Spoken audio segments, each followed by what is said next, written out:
I'm Adam Grant. I'm here on the Wharton faculty, and just absolutely thrilled to have a chance to introduce Shane Battier today. He's been one of my heroes since I was a kid. High school player of the year. I'm not that old. All right, you were a kid then too, let's be fair. We're almost the same age. But I've been watching him literally since he was playing in high school in Michigan, where I also grew up. And he was a National Player of the Year then. Of course, Duke National Champion, Player of the Year, actually swept all those awards. Then made it to the NBA. I know many of you have followed his career, but really took off with the Rockets, part of a really successful team, major winning streak. The thing that stuck out for me, though, is that Shane has actually won so many awards for sportsmanship that they actually had to set a rule that he's not allowed to win them anymore because it was just unfair to the rest of the competition. And I think many of you have read the Michael Lewis article, the No Stats All-Star, about how Shane was potentially the most unselfish player to ever play the game of basketball. What I've enjoyed personally as I've learned about Shane is we have a lot in common. In addition to growing up in Michigan, we were both told that we would never make it in the NBA.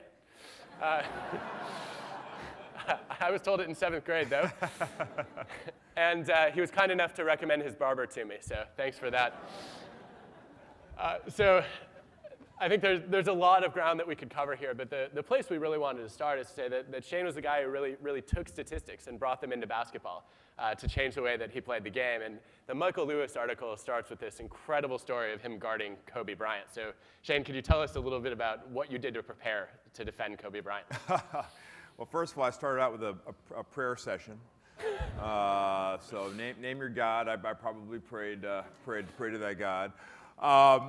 First of all, thank you for having me. I'm really excited to be here. I'm an old retired NBA fart now. So this is my way of, my wife says, go out and be productive. This is my way of being productive to society, but thank you for having me. And sports analytics became a part of my life in the NBA. And I was very lucky. 5 years into my career, I got traded to from the Memphis Grizzlies to the Houston Rockets. And the Houston Rockets, for those who don't know, are really the first pro organization of basketball, at least, to embrace the analytics movement. And they hired a man by the name of Daryl Morey, one of the smartest guys I know. And he totally embraced big data in terms of shaping the thought and the journey of the organization. And lucky for me, whatever algorithms Daryl came up with in his computer, spit out my name. And so he, on draft day of 2006, he made a very controversial trade. He traded the rights to the 7th pick in the draft, which is Rudy Gay, this 6'8", long, athletic guy who just oozed, just passes the eye test. And the whole city of Houston was drooling over. Well, when they announced the trade for me on draft night, it was the first draft party ever where there were boos. If I would have been there, people would have thrown tomatoes at me. And so that's what I was going into. And Daryl brought me in and said, look, you've been a winner in your entire career. And although you probably don't know it, you affect the game in so many ways that no one, essentially, but us, understand your value to this team, and we know that you're going to raise our whole organization to a higher level. And so I said, all right, you're the man. And so it was nice to hear that. It was nice to hear that. And so Daryl really educated me on sort of the new wave Moneyball theory as it pertains to basketball. And I realized early on in the conversation, this is really, really good stuff that I had never been talked to about, I wasn't familiar with, but I realized once I started to implement sort of money basketball in games, it would work. Talking about Kobe Bryant, Kobe is my ultimate foil professionally. My rookie year, I learned what it meant to be on Kobe Island.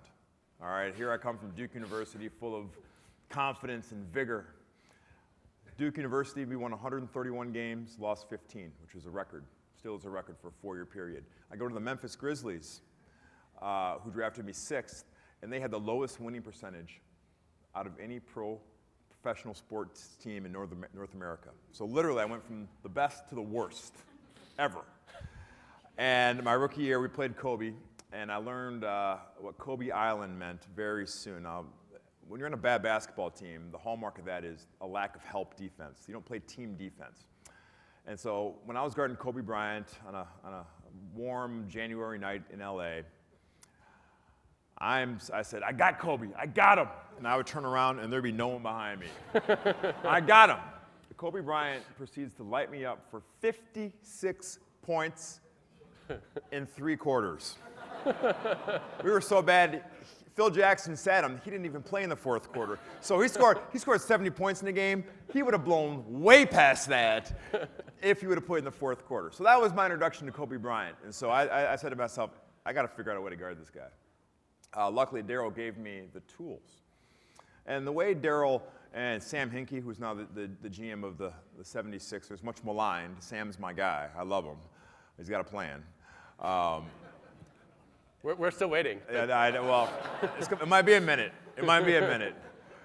The way they introduced analytics to me is they said, you know, you like to go to Vegas. You like to play blackjack. I said, yeah. You know, there's a book on how to maximize your opportunity in blackjack, isn't there? I said, yeah. You know, that was an analogy that hit home to me. Well, we're going to show you the book on Kobe Bryant. We're going to tell you everything you need to know on how to give yourself the best chance of survival against Kobe Bryant. And so it started a process where it became a habit for me to get a data packet, about 4 or 5 pages, 6 pages, on every player on every team the night before I started to play them. And it became my habit of learning the ins and outs. And instead of relying on the old eyeball test, instead of relying on some crusty old professional basketball scout saying, you know what, Kobe's got a really good right hand. Look out for it. Yeah, thanks. we pay you for this. Yes, it's great, thanks. I knew to a T that when Kobe Bryant drives right and gets into the painted area and shoots, he shoots at a 63% clip. If I force him left and I make him shoot a non-painted area jump shot, he's only going to shoot 44%. So, duh, well, what do I choose? Just like playing blackjack, you don't double down when you get a 15, right? So it became a habit to isolate my best case scenario and my worst case scenario against every player I would ever play against or match up against on the floor, be it a center, be it a guard. When you're guarding a guy like Kobe, there's a lot more repetitions, a lot more chances to actually have the numbers play out. As I learned the hard way. But it gave me an unbelievable real-world trial on, you know what, do these numbers play out? Do these numbers play out? And so, luckily, Kobe is my favorite competitor of all time. No one played me tougher. And no one gave me more looks of disdain than Kobe Bryant, and I can only imagine what was going through his mind. There's no way this Battier chump, a guy who's slow, can't jump, unathletic, no way he can even be on the court with me. Well, over time, I started to drain his efficiencies and drain his efficiencies and drain his efficiencies, and I finally had my Mona Lisa for Kobe. I was playing in Houston. We had a team that had the 2nd longest winning streak in NBA history. All right, we were like the 8th seed in the Western Conference playoff. This was the most organic, lightning in a bottle streak. No one could explain it. How in the heck are the little engine that could, how have they won 21 straight games in a row, only trailing the legendary Laker team? Well, here comes Kobe Bryant in game 22. And I can just tell by his look that he was here to end the streak personally. All this mumbo-jumbo about the Rockets and Battier. This is after the Michael Lewis article came out. And so I knew he was out for bear.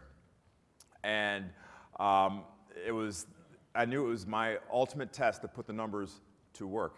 And so I went to work, I forced him left, I forced him left, I forced him left, I forced him left, I forced him left. I didn't give him anything that he wanted to do. And at the end of the game, Kobe shoots 11 for 33%, which is way, way, way below his season average. And he only scores 24 points. In basketball, if you score less than the amount of shots you've taken, that's a good day for the defense. And I could just see him storm off the court, dejected. In the locker room afterwards, when they asked him, was it Shane's defense? No, it was just an off night. And that's okay. That's okay by me that he never gave me the credit. I love him anyways. But, for me, it was the ultimate in teaching and proving to myself that it really is about process. It's not about results. I had the results, and some were good, some were poor. But over a long period of time, when I introduced the analytics into my game, into my defensive game plan, I saw the fruits of the labor. And so I had an amazing coach named Jeff Van Gundy who explained a simple game plan. He said, don't fail the plan, let the plan fail you. Which is pretty good. He said, don't make it up, don't freestyle, just do what I ask you to do. And if it doesn't work, it's on me. I will never lambaste you in the media. I won't call you out because you stay with the plan. And so with the numbers, I had the same theory. Just follow the numbers. Follow what the numbers are telling you, just like playing blackjack in Vegas, and they will win out. And I have some pretty good Kobe stories to prove it. So one of the things that very few of us in the room have experienced that you got to live was incorporating these data into visceral, intuitive, moment-to-moment decisions. Yeah. I think what most of us do is we get to sit down, we crunch numbers for a few months, and then we think and we make a decision. Yeah. You had to do this in real time. Yeah. How did it change your game to be so aware of analytics? Well, like I said, it was a habit. It didn't come naturally. It didn't come easy because it was a totally different way of thinking about the game of basketball, a game that I had been playing since I was 5 years old. And NBA basketball is difficult enough, all right? Just trying to survive and trying to make a few baskets and stop your man. So all of a sudden, I have a Carmelo Anthony coming at me full speed, one-on-one in full court, and in a millisecond, I have to determine, okay, what's Carmelo's weakness? What's his best case scenario? What's my best case scenario? And execute it in a flash. But that was a habit I developed over a long time where it became instinctual. I knew that when Carmelo Anthony caught the ball on the left block, I knew that he wanted to dip his right shoulder, use his left hand, and go to the basket. So of course, what did I do? Almost instinctually, as soon as he caught it, I would jump on that shoulder, make him go the other way. And so we talked about this earlier today. That's probably the biggest complaint I hear from teammates. Like, I can't think that fast. I can't think that fast. And in basketball, I think that so many players and coaches and GMs and owners and fans get overwhelmed by the term analytics and big data and its role. And there's so many people who are worried that it's taking over sports, it's taking the enjoyment, sucking the enjoyment out of sports. And I always point back to when I'm taking credit for this. I introduced LeBron James to analytics, all right? The world's greatest player of all time. Yeah, I think he's the greatest alive, might be the greatest of all time. How dare I suggest to LeBron James, the baddest mamma jam on the block, how to play the game of basketball, all right? But LeBron, I was lucky because, first of all, he was a tremendous teammate. But secondly, he had an open mind about always looking to get better.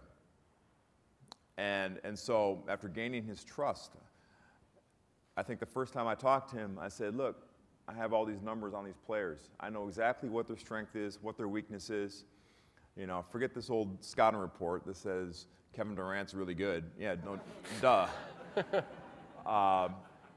I can tell you how good he is in every facet of the game.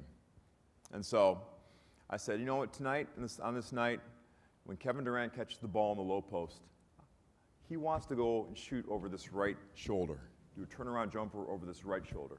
And just tonight, you know what? Just try it. Just humor me. Make him shoot over this shoulder. And I told him the justification why that he's 20% better over this shoulder than he is shooting over this shoulder. And I broke it down. I said, you do that in a one-on-one game where he gets 50 possessions, and you make him shoot over left shoulder versus shooting over the right shoulder, guess how many points you're going to save? It was like 12, 13 points. He got that. He got that. He understood when I broke it down in a relative term, something that coaches always yell at their players at, hey, get a hand in his face.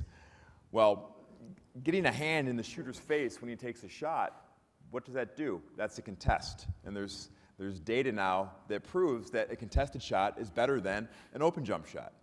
And so it's funny how in basketball, a lot of the old school teachings actually have very valid scientific data to back it up.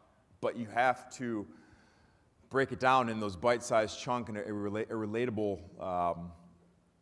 relatable piece of tidbit of advice for people to digest it. But once LeBron did that in the game and it was successful and we beat the Thunder that night, I think LeBron was hooked. And I knew that. Next time we had a game, he said, hey, what do you think about this guy? Now, I was trying to protect his swag. He didn't want to broadcast to the world. He's asking me for advice. But we would actually have really good discussions as to who a player actually was, his strengths, his weaknesses, a game plan. And, I think I helped make LeBron James that much better. So that actually speaks to one of the things that we wanted to talk about, which is communicating analytics to people who don't necessarily get it.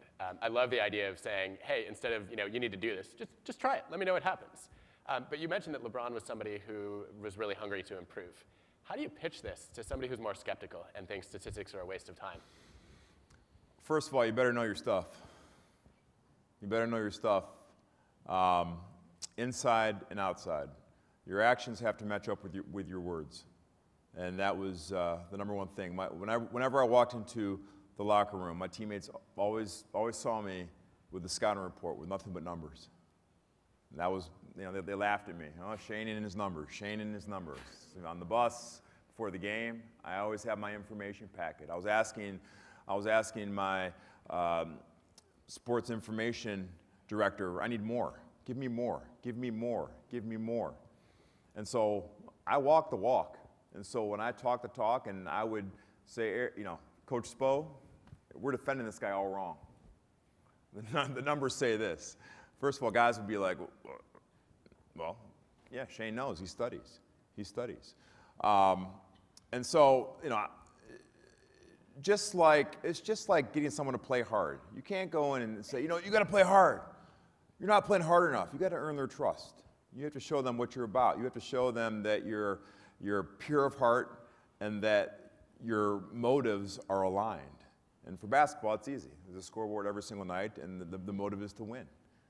And when you win, look, everybody goes uptown. I tell people that no one's ever asked me how many points I scored in the 2001 National Championship game. No one's asked me how many points did you score in Game 7 of the NBA Finals in 2013-18, by the way. I know that because it was pretty awesome. All they ask me is, hey, where do you keep your rings? Let me see your rings. How do you decide what rings you're on? And so my teammates always knew that I was pure of heart, and I was willing to sacrifice my limelight for the sacrifice of the team. And the way that I could improve the team, for me, was through the analytics. And so, the skeptics, a guy like Dwayne Wade who didn't believe in the numbers at all, I backed off my approach. But there's still times when I knew that what I had to offer would be able to help him. And so I was a little less overt in my advice, but maybe he'd be struggling in a matchup one time and he'd come to the bench and I'd say, hey, don't let that guy go right. And that was enough. And because I had the credibility, the credence, I felt that they listened. Mm-hmm. So you just highlighted something else we want to make sure we surface, which is identifying people who are actually unselfish and are willing to put the team's interests above their own. In a drafting context, in a hiring selection context, how do we spot more Shane Battiers? What behaviors, what habits would you look for? Adam, if I had the answer to that, I don't know if we'd be talking right now. So we understand that Google is working on a human cloning project right now. So maybe exactly. That's an excellent question. See, look, I didn't start out this journey by saying, you know, I want to be a multiple championship player. I want to have all these stats. I want to have all these accolades. No. The reason why I played basketball and wanted to compete at a high level is the same reason I played kickball in first grade. I wanted to win. And I realized when I was in first grade that when I was on winning kickball teams, winning dodgeball teams, winning basketball teams, and I had a role in winning those games, people liked me. I was more popular. People wanted to be around me. You know, that's pretty primal stuff for a 6-, 7-year-old, right? But it's no different. And so whether it was my social studies group in school, whether it was my community service group, whether it was my baseball team, my basketball team, whether it was my family, whether it was my friends, it's about making the group succeed. And there's one thing that people are very, very good at, all right? They may not be the best at finding solutions, but they can always spot a problem. I think that's a universal skill. People are excellent at, but it's needed at identifying problems, identifying what won't work, identifying people who don't have it. Well, there's some slicksters out there that can fool the masses, but for the most part, if you have a flaw, phony, I got you. But on the flip side, and I don't know how people can describe it, but there are people that are, no matter what group they're in, what setting they're in, you say, you know what, there's something about that young lady. She's a winner.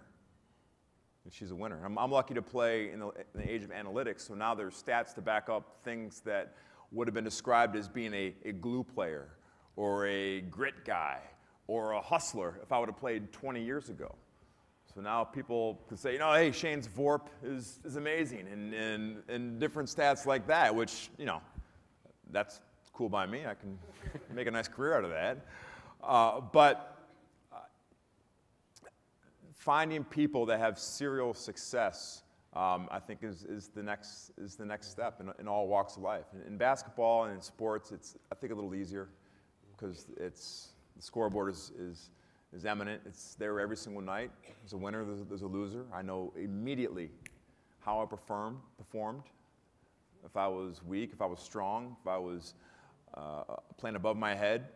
But that's the exciting part of analytics, drilling down and finding what people have traditionally called heart, determination, grit, perseverance, and being able to quantify that in some manner. So especially recently during your time on ESPN, you had a chance to think about the holes and spot your problems of your own. What's on your wish list for statistics that we don't currently track but should be? I would love to measure how people handle pressure. I think that's what makes people truly great. I play with some unbelievable players, Hall of Fame players. And like I said, a guy like LeBron James, a guy like Ray Allen, a guy like Dwayne Wade, they delivered when it was the most clutch. You know, I know clutch is a big argument in sports. Does clutch exist? But I do believe there is something that is deep inside you that separates the people that are able to perform and think clearly or think even more clearly when the stakes are the highest. And that's something that I prided myself on my entire career. I wasn't the fastest guy, the slowest guy, wasn't the best looking guy. You're supposed to laugh at that. Thank you. Hello. This is on?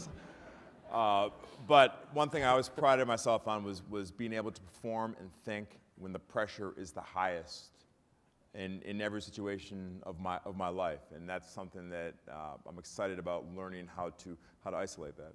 Mm-hmm. So, given all you know about analytics, you're going to coach a team. What do you do? Oh, well, if I coach, that's a big if.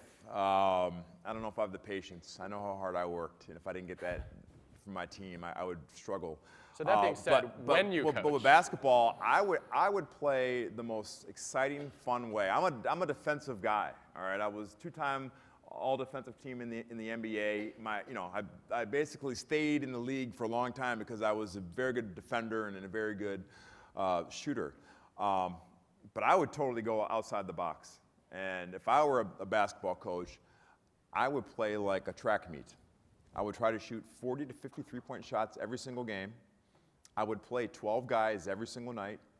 And I would try to go outside the box and maximize the efficiencies of nothing but three-pointers and layups on steroids.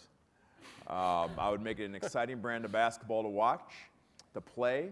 I think people would enjoy it. And I would dare somebody to try to match our style.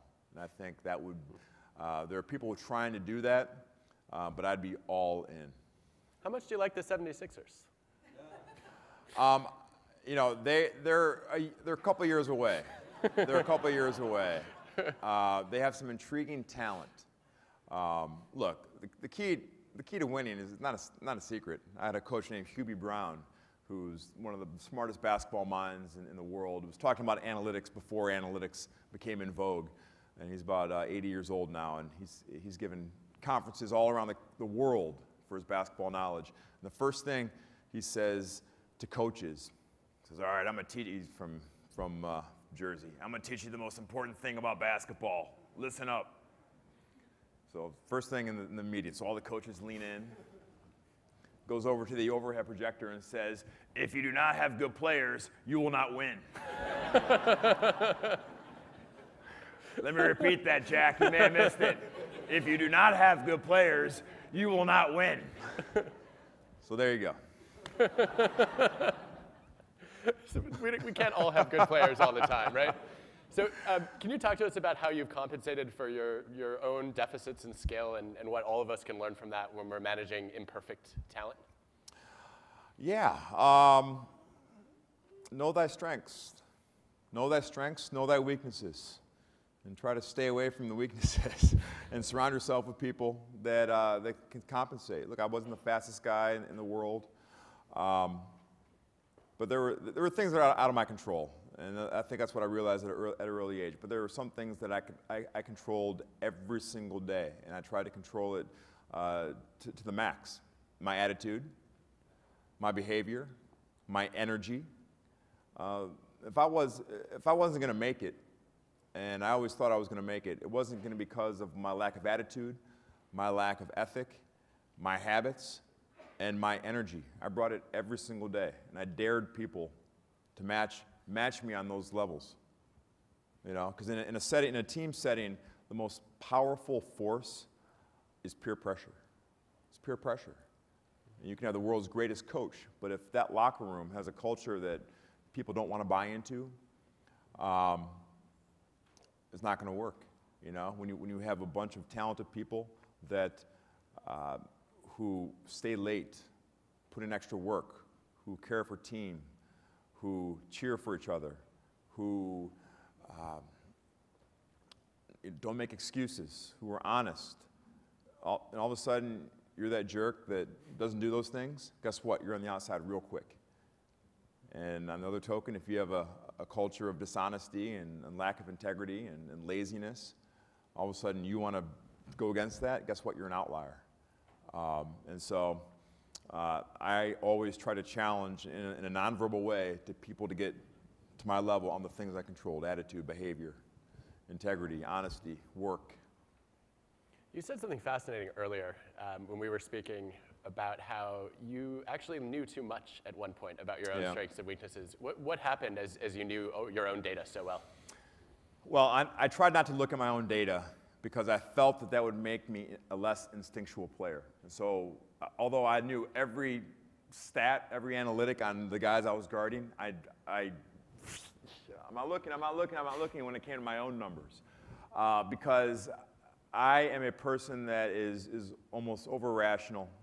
And it came to a point in my last 2 years in the NBA, there's been a lot of data and a lot of articles written about the worst shot in basketball. That's the two-point dribble jump shot outside the painted area. I made one my last 2 years. One. You know how hard that is to do? When I told people that, they're like, no way, come on, you can't do that. But I knew that I could never make that shot at a high enough rate to justify taking that shot. And so as a result, rationally, I became a very calculated player. And I think it did hurt my creativity on the offensive end. Defensively, it's a different mindset, and so I thought it elevated my game to a higher level. Offensively, it hurt my creativity and my enjoyment. I didn't play as free, and that's why basketball is the greatest sport in the world, because of the freedom. And so there was a danger to knowing how the sausages are made. But with that said, I wouldn't trade my journey for anything. Knowing now if I'd have known what I know now, I would have shot the ball a heck of a lot more. But my journey through analytics and basketball raised me to a higher plane. As we close, I know we're all curious to know, what are you doing now with the Battier Take Charge Foundation, and what role could analytics play in your work moving forward? Yeah, well, now that I'm out of basketball, I'm looking for things to fill my time. My wife and I started the Battier Take Charge Foundation. We feel very strongly about education, and we award college scholarships to low-income, at-risk youth. And I don't know, if you Google Battioki, all right, Google it. You're in for a treat. That's our big fundraiser. So imagine LeBron James and Jimmy Buffett and who else do we have? John Cicada this year singing karaoke. John Cicada and I sang a karaoke for kids this year. It was amazing. And last year it was Ken Jeong, Greg Oden, and myself singing karaoke, but that's neither here nor there. But we're a very small foundation. Just 3 members, my wife, our executive director, and myself. And we've grinded hard to be where we are. We have 13 kids in our program, graduated 4. But I'm fascinated in utilizing technology and specifically analytics to grow our mission. And that's the way that we can level the playing field against the bigger foundations out there that we're vying for their dollar as well. Trying to isolate, what makes donors identify with us, and how do we grow our donor pool, and how do we maximize our time and energy efficiencies through analytics. And there's some smart people. If anyone has the answer, I'm all ears. I'm all ears in here. But it's exciting time for, now that I have time to devote to my foundation full time, it's exciting to see the possibilities, and leveraging technology and analytics is pretty fun. We really appreciate you being willing to come here, and I think it speaks volumes that it took you exactly 8 minutes to say yes after the invitation came in. Thank you. Thanks, Shane.